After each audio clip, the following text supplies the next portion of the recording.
بسم اللہ الرحمن الرحیم۔ میدان کربلا میں امام علی مقام حضرت امام حسین رضی اللہ تعالی عنہ کا آخری سجدہ۔ ظہیر نے پھر کہا کہ ظالمو، آپ بھی ہوش میں آؤ۔ فاطمہ رضی اللہ تعالی عنہ کا بیٹا سمیہ کے بیٹے ابن زیاد سے زیادہ محبت و اکرام کا مستحق ہے۔ اگر تم ان کی امداد نہیں کرتے تو ان کو اور ان کے چچا زاد بھائی یزید کو چھوڑ دو کہ وہ آپس میں نبٹ لیں۔ بخدا یزید بن معاویہ تم سے اس پر ناراض نہ ہوگا۔ جب گفتگو طویل ہونے لگی تو شمر نے پہلا تیر ان پر چلا دیا۔ اس کے بعد حر بن یزید جو اب طیب ہو کر حضرت حسین رضی اللہ تعالی عنہ کے لشکر میں شامل ہو گئے تھے، آگے بڑھے اور لوگوں کو مخاطب کیا: اے اہل کوفہ، تم ہلاک و برباد ہو جاؤ۔ کیا تم نے ان کو اس لیے بلایا تھا کہ وہ آ جائیں تو تم ان کو قتل کرو؟ تم نے کہا تھا کہ ہم اب جان اور مال آپ پر قربان کریں گے، اور اب تم ہی ان کے قتل کے در پہ ہو۔ ان کو اس کی اجازت بھی نہیں دیتے کہ خدا کی طویل و عریض زمین میں کہیں چلے جائیں جہاں ان کو اور اہل بیت کو امن ملے۔ ان کو تم نے قیدیوں کی مثل بنا لیا ہے اور دریائے فرات کا جاری پانی ان پہ بند کر دیا ہے، جس کو یہودی، نصرانی، مجوسی سب پیتے ہیں۔ حسین رضی اللہ تعالیٰ عنہ اور ان کے اہل بیت پیاس سے بے ہوش ہو رہے ہیں۔ تم نے محمد صلی اللہ تعالیٰ علیہ وسلم کے بعد ان سے ان کے اولاد کے بارے میں نہایت شرمناک سلوک کیا۔ اللہ تعالیٰ قیامت کے روز تم کو پیاسا رکھے اگر توبہ نہ کرو اور اپنے حرکت سے باز نہ ہو۔ اب حر بن یزید پر بھی تیر پھینکے گئے، وہ واپس آ گئے اور حضرت حسین رضی اللہ تعالی عنہ کے آگے کھڑے ہو گئے۔ اس کے بعد تیر اندازی کا سلسلہ شروع ہو گیا۔ پھر گھمسان کی جنگ ہوئی، فریق مخالف کے بھی کافی آدمی مارے گئے۔ حضرت حسین رضی اللہ تعالی عنہ کے رفقا بھی بعض شہید ہوئے۔ حر بن یزید نے حضرت حسین رضی اللہ تعالی عنہ کے ساتھ ہو کر شدید قتال کیا، بہت سے دشمنوں کو قتل کیا۔ مسلم بن اوسجا زخمی ہو کر گر گئے۔ حبیب بن مطہر ان کے پاس آئے اور کہا: جنت کی خوشخبری تمہارے لیے ہے۔ اگر میں یہ جانتا کہ میں بھی تمہارے پیچھے شہید ہونے والا ہوں تو میں تم سے تمہاری وصیت دریافت کرتا۔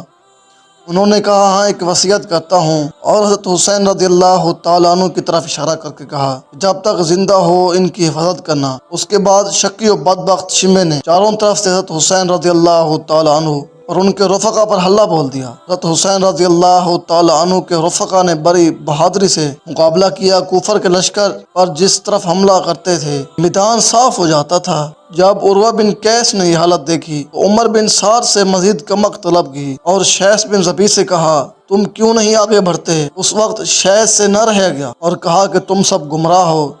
ابن علی جو اس وقت روئے زمین پر سب سے بہتر اور مقدس ہیں، ان سے قتال کرتے ہو اور سمیہ کے لڑکے ابن زیاد کا ساتھ دیتے ہو۔ عمر بن سعد جو کمک اور تازہ دم 500 سپاہی بھیجے، یہ آ کر مقابلے پر ڈٹ گئے۔ اصحاب حسین نے اس کا بھی نہایت بہادری سے مقابلہ کیا اور گھوڑے چھوڑ کر میدان میں پیادے آ گئے۔ اس وقت بھی حر بن یزید نے سخت قتال کیا۔ اب دشمن نے خیموں میں آگ لگانا شروع کی۔ حضرت حسین رضی اللہ تعالیٰ عنہ کے اکثر رفقا شہید ہو چکے تھے اور دشمن کے دستے حضرت حسین رضی اللہ تعالیٰ عنہ کے قریب پہنچ چکے تھے۔ ابو شمامہ سعدی نے عرض کیا: میری جان آپ پر قربان ہو، میں چاہتا ہوں کہ آپ کے سامنے قتل کیا جاؤں، لیکن دل یہ چاہتا ہے کہ ظہر کا وقت ہو چکا ہے، یہ نماز ادا کر کے پروردگار کے سامنے جاؤں۔ حضرت حسین رضی اللہ تعالیٰ عنہ بآواز بلند فرمایا کہ جنگ ملتوی کرو یہاں تک کہ ہم نماز پڑھ لیں۔ ایسی گھمسان جنگ میں کون سنتا تھا؟ طرفین سے قتل و قتال جاری تھا اور ابو شمامہ اس حالت میں شہید ہو گئے۔ اس کے بعد حضرت حسین رضی اللہ تعالی عنہ نے اپنے چند اصحاب کے ساتھ نماز ظہر صلاۃ الخوف کے مطابق ادا فرمائی۔ نماز کے بعد پھر قتال شروع کیا۔ اب یہ لوگ حضرت حسین رضی اللہ تعالی عنہ تک پہنچ چکے تھے۔ حنفی حضرت حسین رضی اللہ تعالی عنہ کے سامنے آ کر کھڑے ہو گئے اور سب تیر اپنے بدر پر کھاتے رہے، یہاں تک کہ زخموں سے چور چور ہو کر گر گئے۔ اس وقت ظہیر بن کین نے حضرت حسین رضی اللہ تعالیٰ عنہ کی مدافعت میں سخت قتال کیا، یہاں تک کہ وہ شہید ہو گئے۔ اس وقت حضرت حسین رضی اللہ تعالیٰ عنہ کے پاس چاند رفیقوں کے کوئی نہ رہا تھا، اور یہ رفقا بھی دیکھ رہے تھے کہ ہم نہ حضرت حسین کو بچا سکتے ہیں نہ خود کو بچا سکتے۔ اب ان میں سے ہر شخص کی یہ خواہش تھی کہ میں حسین رضی اللہ تعالیٰ عنہ کے سامنے پہلے شہید ہو جاؤں۔ اس لیے ہر شخص نہایت شدت و شجاعت سے مقابلہ کر رہا تھا۔ اسی میں حسین رضی اللہ تعالیٰ عنہ کے بڑے صاحبزادے علی اکبر شعر پڑھتے ہوئے آگے بڑھے، یعنی میں حسین بن علی کا بیٹا ہوں، قسم ہے رب البیت کی کہ ہم رسول اللہ صلی اللہ علیہ وسلم سے قریب تر ہیں۔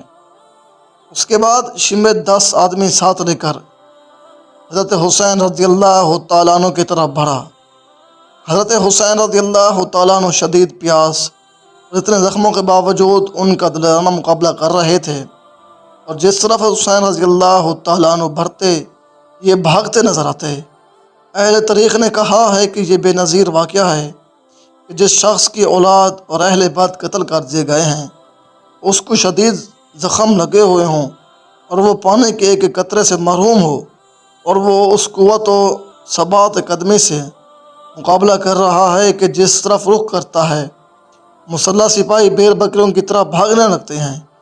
شمع نے جب یہ دیکھا تو حسین کے قتل کرنے سے ہر شخص بچنا چاہتا ہے تو آواز دی کہ سب یک بارگی حملہ کرو۔ اس پر بہت سے بد نصیب آگے بڑھے، نیزوں اور تلواروں سے یک بارگی حملہ کیا، اور ابن رسول صلی اللہ تعالیٰ علیہ وسلم ظالموں کا دلانہ مقابلہ کرتے ہوئے شہید ہو گئے۔ شمع نے خالد بن یزید سے کہا کہ ان کا سر کاٹ لاؤ۔ وہ آگے بڑھا مگر ہاتھ کانپ گئے۔ پھر شکی بدبخت سنان ابن انس نے یہ کام انجام دیا۔ آپ رضی اللہ تعالیٰ عنہ کی لاش کو دیکھا گیا تو 33 زخم نیزوں کے اور 34 زخم تلواروں کے آپ کے بدن پر تھے، اور تیروں کے زخم ان کے علاوہ حضرت حسین رضی اللہ تعالیٰ عنہ اور عام اہل بیت کے قتل سے فارغ ہو کر ظالم علی اصغر زین العابدین کی طرف متوجہ ہوئے۔ شمع نے ان کو بھی قتل کرنا چاہا۔